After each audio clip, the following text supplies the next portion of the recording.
Well, last week we kicked off a new series called Games We Play, and if you missed the message, do yourself a favor and go back. Andy did an incredible job kicking off this series. I was encouraged, challenged, had a lot to think about, and had a lot of great conversations this week as a result of it. So I'd love for you to go back and check it out if you didn't get to hear the message last week. Before we get started, though, I need to make a confession related to something he talked about last week. Andy grew up, he said he had no brothers, no competitive really edge in his family. He sort of avoided competition growing up. Not me. I'm definitely the person that he called overly competitive. Ask anybody who knows me, ask my family, ask my team, ask my kids.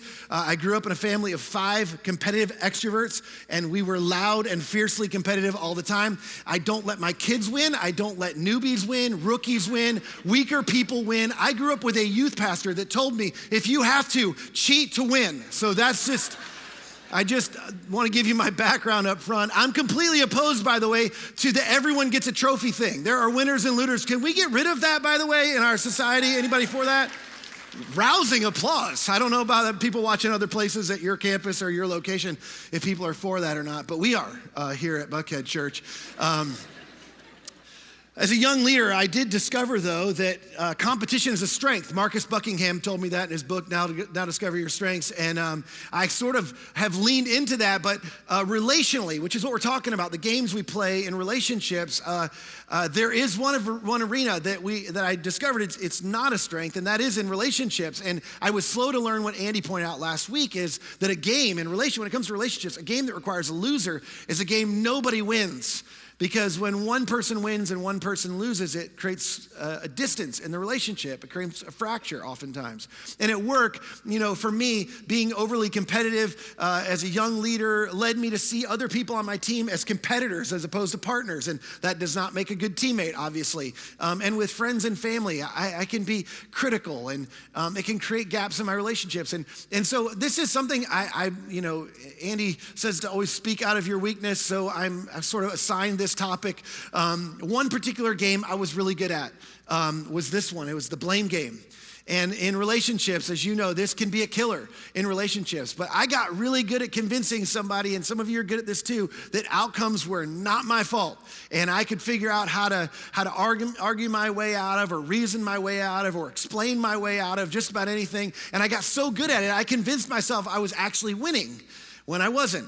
But this has become one of a real growth area for me, honestly, in my life over the last probably 20 or 30 years. And probably because of really the work God's done in my life, it's something that's benefited me personally and relationally and professionally in terms of my growth more than just about anything else, as I've learned how to use my competitive instincts in the right way and not in ways that are damaging and hurtful. So today, here's what I want to do. I want to discover some things that we can learn and that I've learned, but through this really fascinating story in the Old Testament, through a very familiar Old Testament personality. Even if you didn't grow up in church, you probably know who this is. We're going to look at the story of Moses. And it's not the one that Charlton Heston where they part the Red Sea. I'm going to reference that, but it's sort of after that. And Moses actually documents his own involvement and his own wrestling with the blame game 3 specific times. So in the Bible, if you're not familiar with the Bible, the first 5 books of the Bible, Genesis, Exodus, Leviticus, Numbers, Deuteronomy, the first 5 books, they're attributed to Moses. Now we know because some of the details were written after his life that were included. We know there were other editors and other contributors, but on a whole, the primary author of the first 5 books, known as the Pentateuch or the Torah, were Moses. And at the very end of his life, and the last book in Deuteronomy, 3 different times he's blaming the people of Israel for something. We're going to discover what that is in just a second. He says, because of you, the Lord became angry with me. And again, he's building a case. It's near the end of his life. God's angry with me. He was angry with the nation, but God's angry with me because of you. Because of you, he wouldn't listen to me. I didn't even get a chance to explain. I didn't get a chance to explain my case. Because of you, this is why he solemnly swore that I would not cross the Jordan and enter into the good land, enter into the promised land. They're right on the edge of the promised land. And Moses is saying, you're the reason God was angry with me. You're the reason he wouldn't listen to me and I couldn't reason with him. You're the reason I'm not getting to go into the land that he's given you. He's given our people. And for context, we sort of have to back up because there's two parallel events that happen that he's sort of referring to that are related to each other. The first one is in Exodus chapter 17. Now in Exodus chapter 17, just a quick history lesson, the people of Israel were in slavery in Egypt. And then God sent Moses to lead them out of Egypt. They crossed the Red Sea. That was the parting of the Red Sea. They went to Mount Sinai. God gives them not just the law of the 10 Commandments, a whole bunch of instructions about how they're to live and how they're to relate to each other. And he asks them to trust him on their way as they're journeying from Mount Sinai to the promised land. Now, they don't know this, but they're going to end up wandering in the desert for 40 years. And we're going to look at a second event that's a parallel to what happened in Exodus 17 in Numbers 20. Now, in both of these places in the Bible, if you were to look these up, and I would encourage you to later, these are the two instances where water comes from a rock.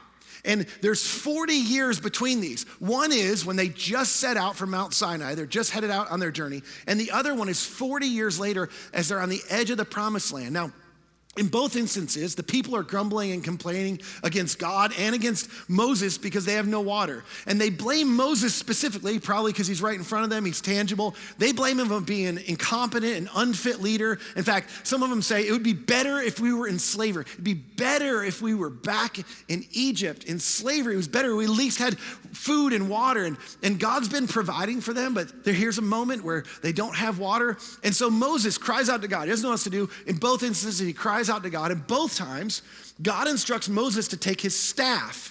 Now, the staff represented God's authority and God's power. When God first called Moses and tried to convince him, hey, you're gonna go release my people from Egypt, he used the staff as a miracle to show Moses his power. He had him throw it down, it turned into a snake, and then he picked it back up, it turned back into a staff. And then it was the same staff that he used to place in the water that parted the Red Sea when they walked through on dry ground. And so in both of these instances, God tells Moses to take the staff. And the first time in Exodus 17, God says, hey, here's what I want you to do. I want you to take it. I want you to strike this rock. The rock I'll show you. He takes him and he says, strike this rock. And when he does, God provides an abundance of water for the thirst of all the people, for all the people and for their animals. The second time is in Numbers chapter 20. And in Numbers chapter 20, I want to look at the details of the story as it doesn't go the same as the first one. In contrast, remember, this is bookending the journey of the people through the wilderness, through the desert, through some difficult circumstances. In Numbers chapter 20, God instructs Moses. He says, you and Aaron, both of you, need to go. They're both leading the nation, must take the staff and assemble the entire community. So bring everybody together. And as the people watch, I want you to speak to the rock over there. And it will pour out its water. So the first time, I want you to strike the rock, but this time, I want you to take the staff, but I don't want you to strike it. I want you to speak to the rock. So Moses says, accounting for himself, Moses did what he was told. And it's like, kind of. Moses, being the author, like the rest of us, is a bit more generous to himself than other people are, or the story reflects. But he actually goes on to tell the real events of the story. So this is what Moses did. He took the staff from the place where it was kept for the Lord, and he and Aaron summoned the people to come and gather together at the rock. So far, so good. He's doing what God's asked him to do. But this is where things go off the rails. Instead of speaking to the rock, he speaks to the people. And he gathers everybody around the rock, and this is what he says. He says, listen, you rebels. He's sort of scolding them. Listen, you rebels, he shouted. Must we bring you water from this rock? Now, on the surface, it just seems like Moses is frustrated. The moment's got the best of him. He's not the best version of himself, so he's just sort of showing his tail, or however you want to say that. But there's a lot more going on here, and we're going to come back to it in a second. But when we unpack this story, so this is Numbers chapter 20, and again, there's more details. I say this to you all the time. You should read your Bible. These stories are fascinating, but there's two things going on here. First, God says to Moses, he says, instead of striking the rock, I want you to speak to the rock. And this is an important detail. I want you to speak to the rock. And this is important because God's instructions to the nation of Israel in the beginning were an act of trust. He said, hey, here's how they came out of slavery, so they don't know how to act or how to live. And God's saying, hey, here's how we're going to live in relationship with each other, and here's how you're going to live in relationship with other families in the nation. And so God's asking them all along the way to follow his instructions, and he gives some specific instructions to Moses. And he says, look, I want you to speak to the rock instead of strike it. And so instead of speaking to the rock, he speaks to the nation of Israel. And this is what he says, and we're going to come back to this in a second. But he says, listen, you rebels. And it's like, this is sort of a derogatory term. That was supposed to be a comma. I always say this, but writing and talking at the same time is a little bit challenging. So he says, listen, you rebels. And then the second thing he says, must we bring? So at first he kind of scolds them a little bit. And then he says, okay, so the burden's gonna be on us again. Must we bring? Must we meet your needs? Must we show up for you? And again, this is important because it's in contrast to what's actually going on. I mean, God didn't want him to go scold them. That wasn't the instructions. And Moses is not providing anything for them. And so he sort of steps in and he misrepresents God. And then Moses, he raised his hand and he struck the rock twice with the staff. Now, I don't know if he struck it the first time, was like, that worked last time. I don't know why it didn't work again, so he struck it again. But after the second time he struck it, even though Moses clearly disregards God's instructions, water gushed out of the rock. So God, this is remarkable. Moses, so God says, I want you to speak to the rock. And what Moses actually does is he strikes the rock. So he doesn't do what God asked him to do. And then, important detail, God still provides.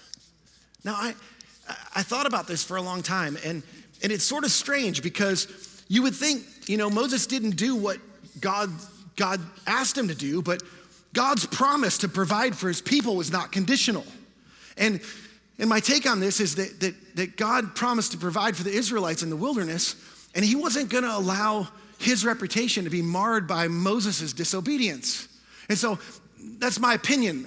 That's why I believe God provided the water from the rock. But there were consequences. And the Lord said to Moses and Aaron, because you did not trust me enough to demonstrate my holiness to the people of Israel, which this is an interesting phrase. He's saying, Moses, your disobedience, it further diminished people's view of me and my authority and the importance of following my instructions, which again, from the very beginning what God was just trying to get them to do was to trust him, to trust him to provide for them and to lead them to what was good, which is not all that different from what God's asking you and me to do, is to trust him and follow his specific instructions so that we will find and will ultimately embrace and experience the goodness that he has for us.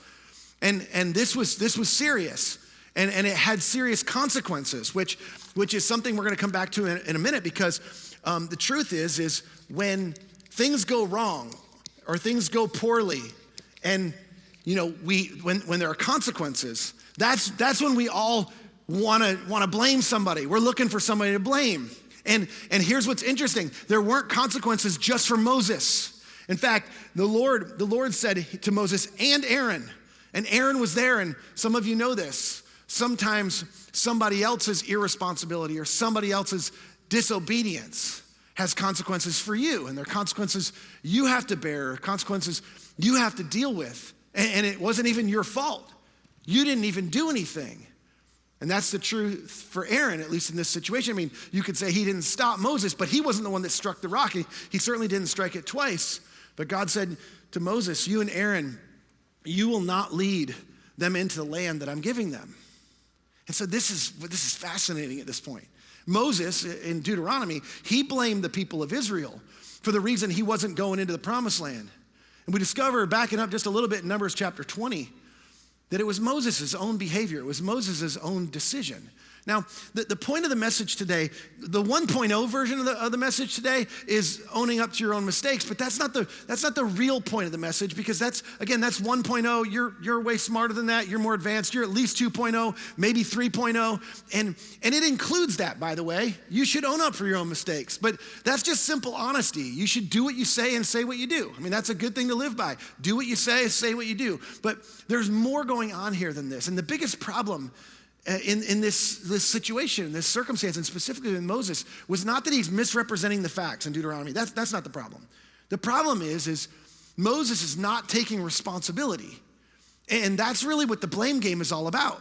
Because when it comes to the blame game, here's the truth. When we're experiencing consequences, when there's a problem as a result of somebody's behavior and we're not sure whose it is, or maybe we think we know whose it is, the question is, for us, is who's responsible? Who do I blame? Who's ultimately responsible for this? And there's two types of people. You actually have one of two choices. And we've all been both of these people sometimes, but there are people that reflexively, in the midst of that, they reflexively assign responsibility to somebody. I know who's at fault, or you're at fault, or this is the reason for the problem, and they're good. And again, I told you earlier, I was good at this. It's not my fault. I know how this happened. You're blaming some circumstances, or you're blaming somebody else, or you're blaming the situation, or something you didn't have enough information. There's people that assign blame or assign responsibility, and then there's people that assume it. Those are the two different options, and they're really the only two options. When something's gone wrong or something's not the way it ought to be, and we're experiencing something that's less than ideal, we want to know who's responsible. And we're looking to either assign responsibility because we want something done about it, or we assume responsibility. See, the problem wasn't that Moses was losing his cool in a moment of frustration. Remember, there's 40 years that separated these two events. The first water from a rock was when they were just setting out. God had just given them the instructions. They just went in the wilderness. It was like the first major bump where we don't have water. And the people start revolting. They're blaming Moses. In fact, they wanted to stone him. And they're grumbling against God, and we want to go back to Egypt. And then 40 years goes by, and God all along the way is providing for his people.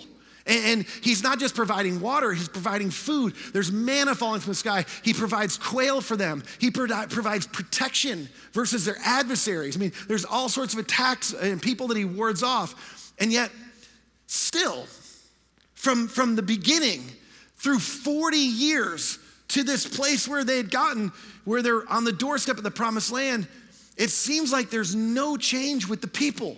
They're still blaming and grumbling against God and against Moses. And here's what I'd say, it's no wonder. Their attitude reflected their leader. I mean, this is Moses' posture, and you're like, you're speaking against Moses. I'm just reading the story.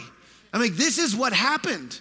Moses isn't taking responsibility. I mean, if he's taking responsibility, either that or he really is a terrible leader, because it's like, 40 years later, you're still dealing with the same thing. We've not advanced past, after all that God has done, after all the ways he's shown up for them, you're still grumbling, complaining, and acting like little children who don't understand the circumstances of the situation. Some of you remember the movie Remember the Titans? Anybody remember that movie? It's a great film. It's about a football team navigating the racial integration of their high school in the 1970s. And there was two sets of football players that are being put together in this team. And there's two alphas, one from each team. Julius Campbell was one, and Gary Bertier was the other. And these are based on true events in a high school that was integrated. And these two guys were butting heads. And at one point, Bertier, who's the captain of the team, he was named captain of the team, he's blaming Julius for having a bad attitude.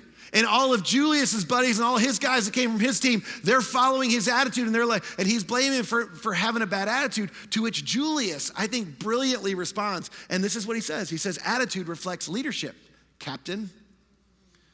Which this is true. And if you've ever led anything, you know this is true. And even if you don't consider yourself a leader, when you lead out in any conversation, when things are going wrong, when you lead out in things in your company or in your family or in your marriage, the truth is people follow. They follow the things that the sort of the pace that you set for them. Now, there's two things that are at play in this blame game, and they're right here in the story. I mean, I told you we're gonna come back to this. He starts out and Moses says, listen, you rebels. And this is him assuming a position in their life. And the position he's assuming is he's assuming a position of moral superiority. Now hear me out, think about this for a second. This is Moses in reality. We don't think about it, but I'm gonna push you to be thoughtful. He's elevating himself by judging them. He's sort of made himself the judge. And this is a character judgment. It's not we're rebels or we're the grumblers and we're the complainers. It's you. You're disobedient. You're the ones that aren't listening to God. And he's sort of scolding them. And come on, we do this too. When things go wrong. And again, in your office, in your family, as parents, I mean, I've been terrible at this. It's like immediately when things go wrong, it's like, what's your problem?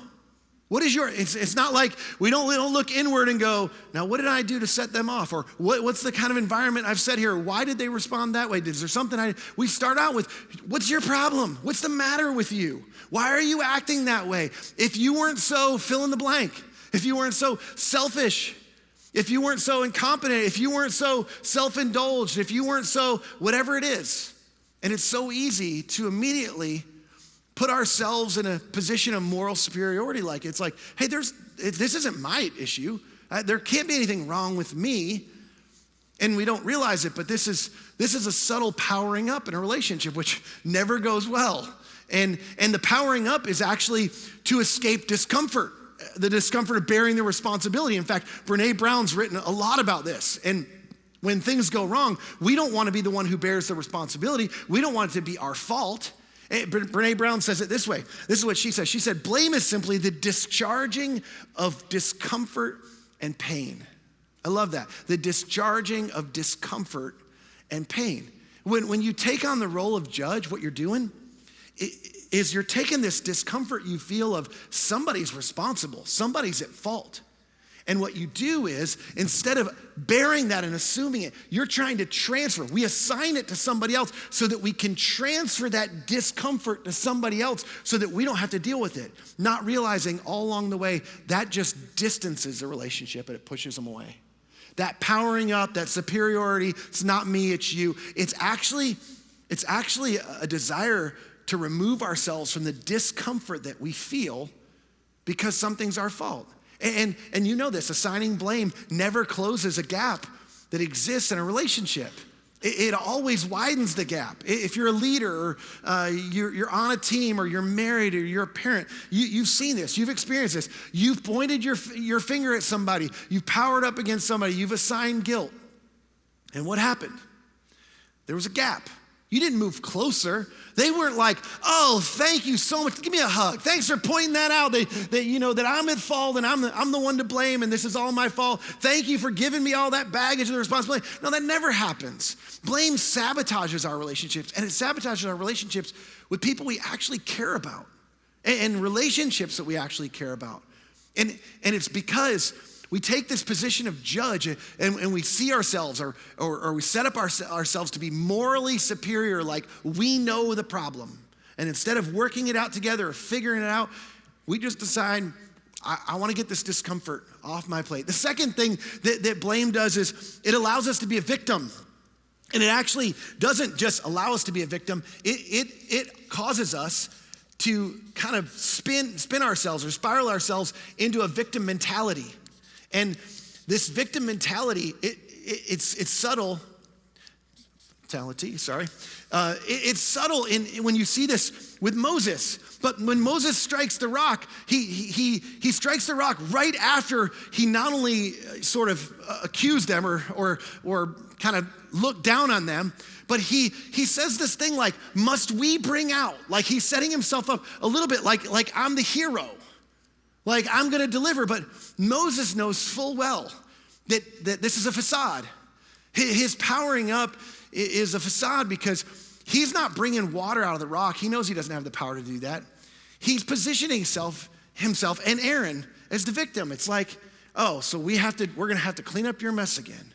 We're gonna have to take up after you. Look at all this. Okay, I guess I'm just gonna have to bear the responsibility. And that's this victim mentality.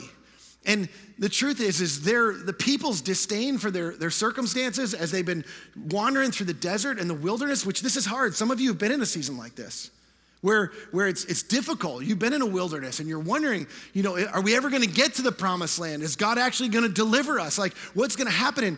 And their disdain for their circumstances led to their disobedience and complaining. And honestly, some of that is why their disobedience was why they were still wandering. I mean, they could have made it into the promised land way sooner. But the irony is Moses' reaction is no different than theirs. They're reacting to their circumstances. Moses is reacting to them. They're both playing the blame game. And the real problem was Moses as a leader, his inability to assume responsibility for what was going on, to take ownership for the bitterness and cynicism that he was harboring in his own heart. Like there was something going on inside of Moses that if he had dealt with that and he had wrestled with that would have changed things.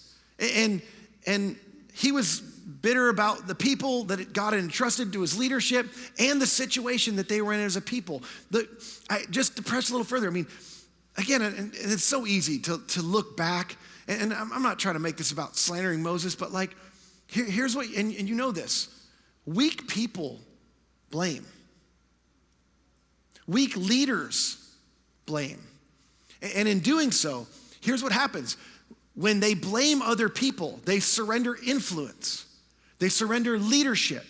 They lose trust. And they lose the confidence of others. You've seen this before. Some of you've experienced this in your workplace where you see somebody who's always blaming somebody else and you're like, well, if you have no control, I need to put somebody in that seat that has control or that can do something about it because nothing's their responsibility. They're not assuming any responsibility in the situation. And you're like, well, if you're not gonna assume responsibility, I need somebody else. And they always play themselves as a victim. Other people are against me. People are undercutting me or they're sabotaging me, my job. And the truth is from a psychological perspective, a victim mentality is functionally a debilitating coping mechanism. That's all it is. You're trying to cope with a situation, you're trying to deal with it, and the way you're coping by getting rid of the blame, getting rid of the responsibility, getting rid of the weight or the discomfort is what you're doing is you're keeping yourself from being able to grow and to change, to impact things. In fact, Robert Anthony, he points this out. He says, Dr. Robert Anthony, he says this,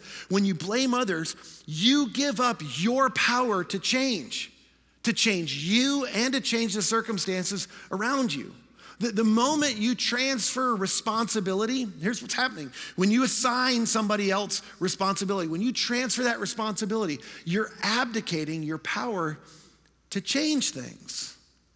You basically just said, no, this isn't about me. This isn't something, I don't need to do anything. So I'm gonna abdicate this, and you don't know if the other person's gonna assume responsibility or not. You're trying to lay blame, you're trying to assign blame to them, but you don't know if things are gonna change for you or the circumstances around you. And this is what Moses did. In fact, if you ask me, I think Moses abdicated his role as leader well before God removed him from it.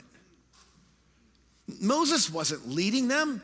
They're blaming each other. It's like somebody needed to take responsibility for how things are. And the truth is, some of you, by the way, you thought you were gonna get out of here today without a circle. And I have to draw some circles. I like circles. Venn diagrams are very helpful for me.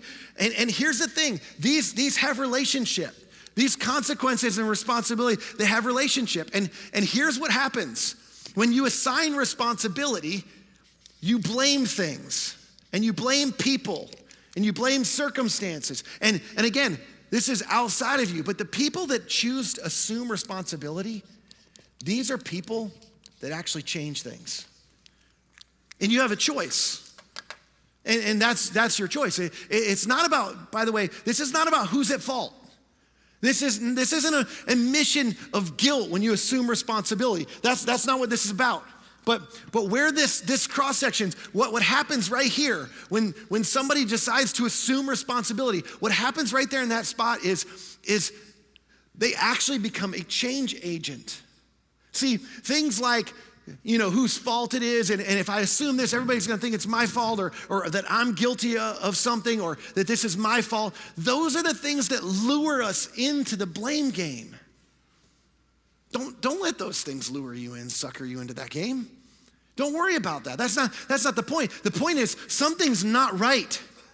And somebody's got to do something about it. Somebody's got to handle the situation. Somebody's got to lead. Somebody's got to take charge. Somebody needs to change something. And this is about what it's going to take for somebody to take responsibility so that something changes for the better. Did you know that, and this is a fact, all the studies show it, blaming actually makes your life worse in every category? In every category. Statistically, employees who blame, you ready for this? They aren't promoted as often, they make less money, they get fired more, and they have lower levels of job satisfaction. People who blame, statistically, all four of those things are true in the workplace. Blame is the number one predictor of failed relationships. Do you know this? John Gottman, you can go look up his research. He's done the most prolific research related to divorce.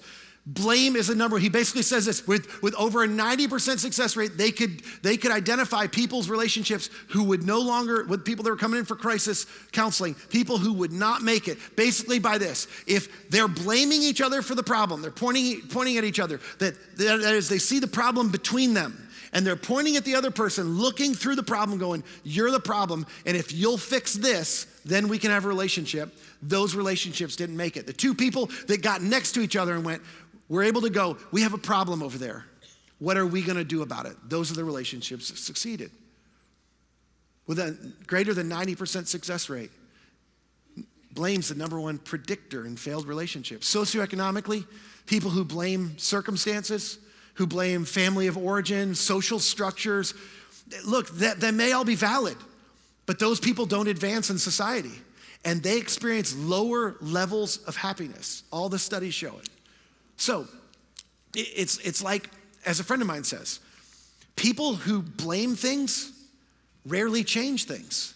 And you have the choice. You can either be somebody who assigns responsibility and you can blame things, or you can be a person who goes, you know what, this isn't about being at fault. I don't really care what people think.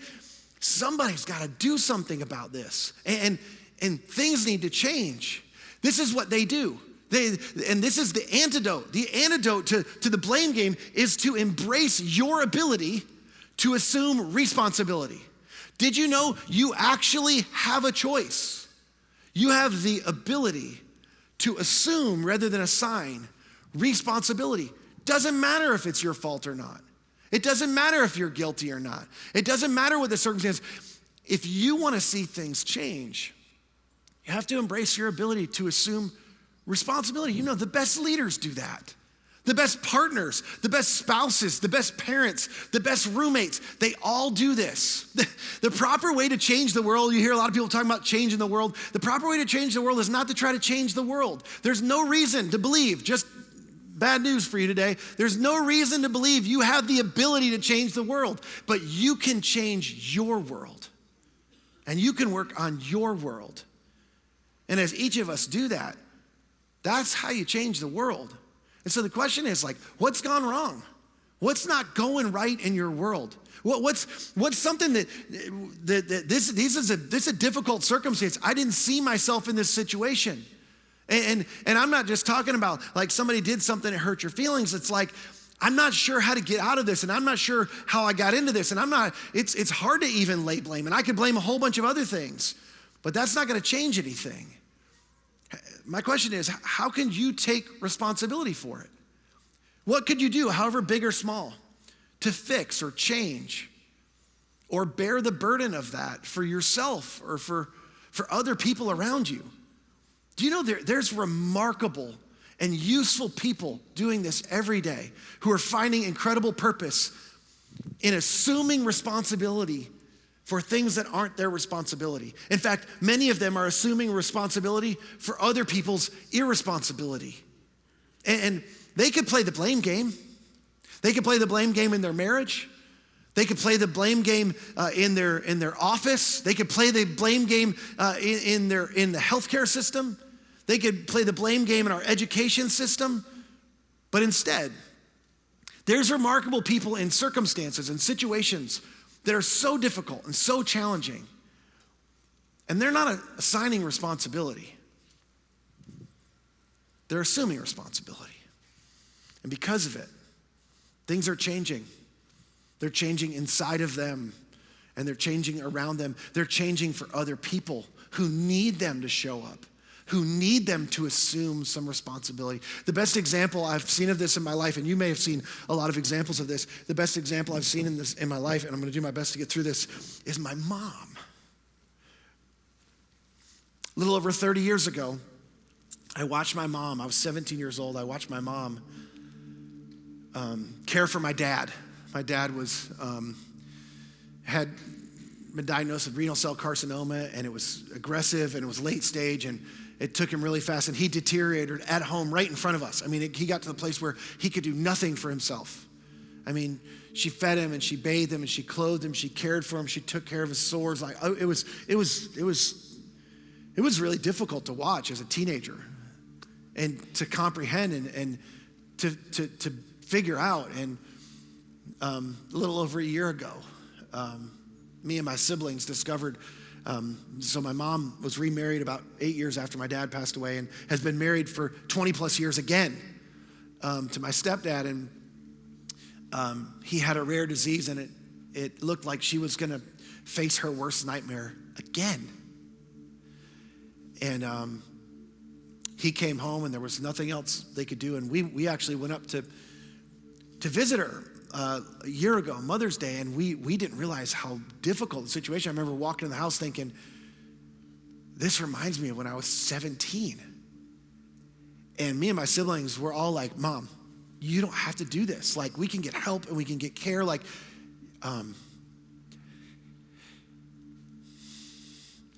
you shouldn't have to do this again. No one should have to do that. In fact, I remember saying, you can't do this. And in her own words, in her own way, she said, you watch me. Both situations involved some negligent care. She could have blamed that. Both needed help with absolutely everything. There was no dignity, and she could have been like, God, why me? Why do I have to do this again? 20 plus years of marriage again, and this is what I get. I've been faithful. I mean, she doesn't deserve that. Who's to blame for that? Not her. It's not fair. In fact, I wrestled with it. I was like, okay, God, explain this to me. Like, help me understand. Like, this feels cruel. This is not what she signed up for. Except it was. That's what she would tell you.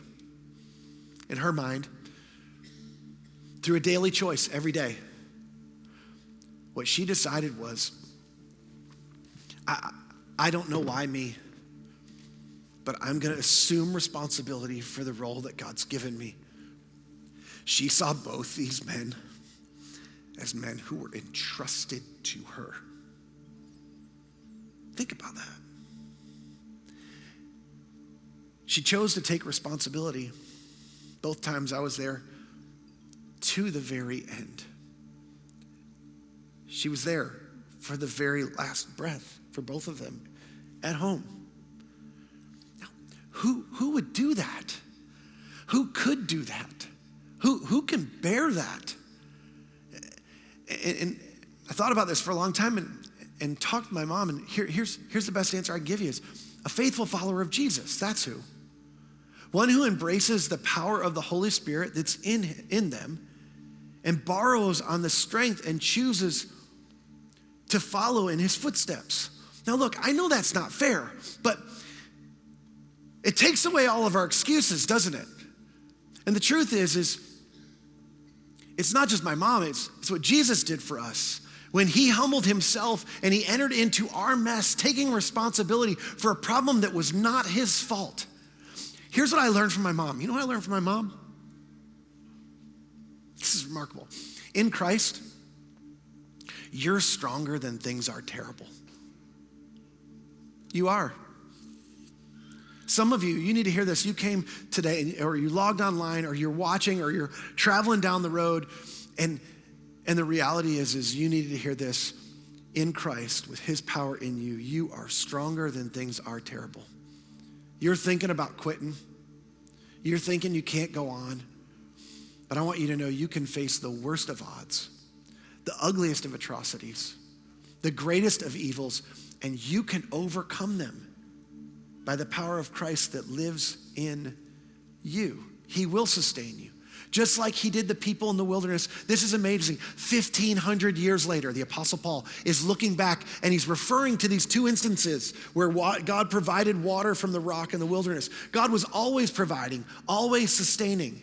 And reflecting back, this is what Paul says in 1 Corinthians. This is New Testament now. He's looking back and he says, they all ate the same spiritual food and drank the same spiritual drink, for they drank from the spiritual rock that accompanied them, and that rock was Christ. This is what he's saying, is if you'll lean into Christ and you'll trust him and you allow him to guide you, he will sustain you. He will provide for you. I'm not sure what you walked in with today. I'm not sure what you're in the midst of. But what would it look like right where you are to embrace your ability? Because you have a greater ability than you realize. It's actually a supernatural ability. For those of you who have the life of Christ in you, you have a supernatural ability to assume responsibility for whatever comes your way, even if it's not your fault. In fact, in some cases, because it's not your fault, if somebody needs you to step in just like you needed somebody to step in when Christ gave his life for you, instead of turning your back on it and turning away from it. If you turn around and you take on the suffering and the misery and the pain or the discomfort, here's what I promise. Things will begin to change. They'll change in you first, and then they'll begin to change around you, because it's how God works through his people. And he is with you. He will guide you. He will strengthen you, and he will provide for you. But you have to quit the blame game. You have to quit pretending you're morally superior.